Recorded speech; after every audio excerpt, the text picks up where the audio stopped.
du Sud.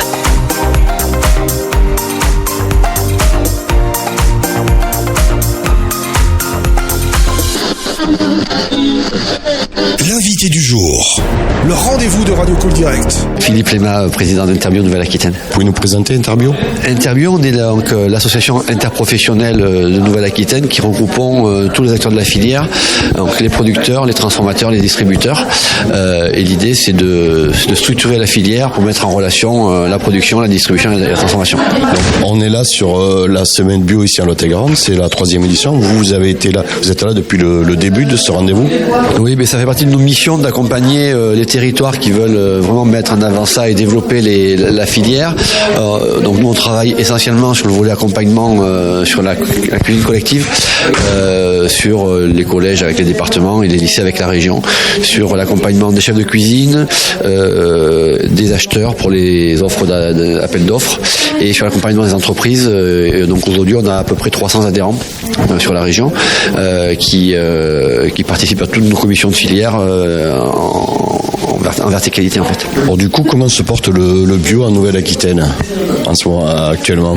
Aujourd'hui, on va dire qu'on a arrêté l'hémorragie suite à la période Covid où là il y avait eu vraiment des gros coups d'arrêt avec des entreprises en difficulté, une baisse de consommation très prégnante sur la bio.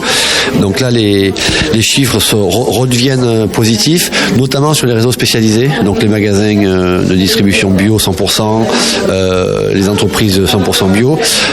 Il reste quelques difficultés sur la grande distribution qui, elle, a vraiment décroché après le Covid.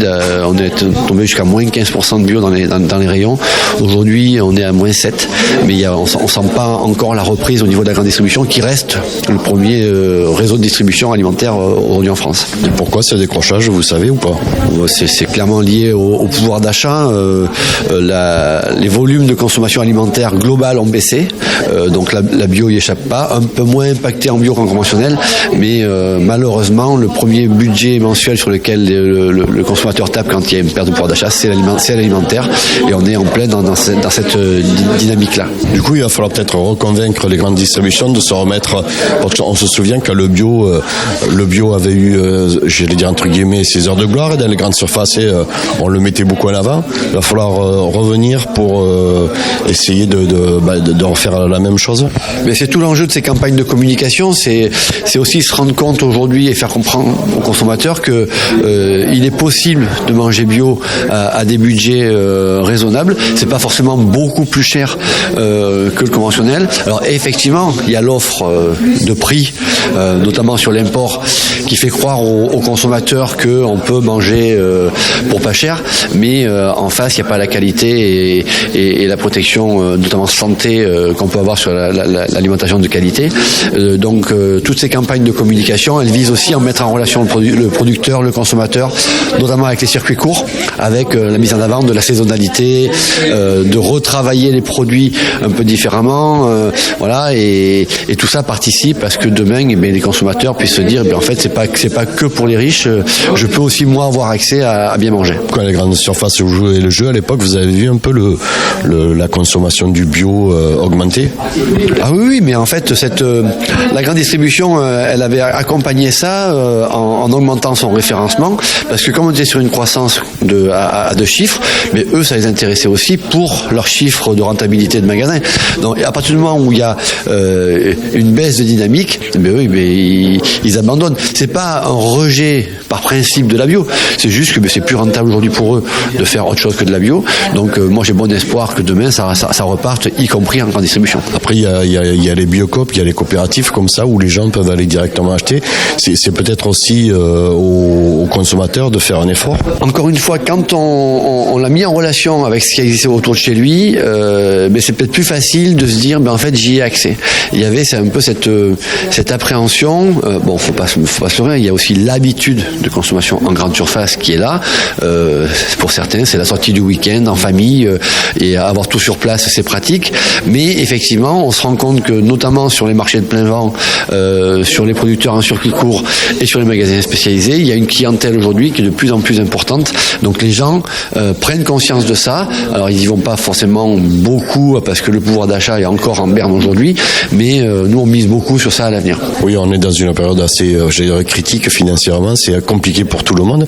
Est-ce que vous avez quand même espoir que ça redevienne un petit peu à la normale en ce qui concerne le bio? Alors la bio évolue aussi en termes de production, de compétitivité, de gains agronomiques.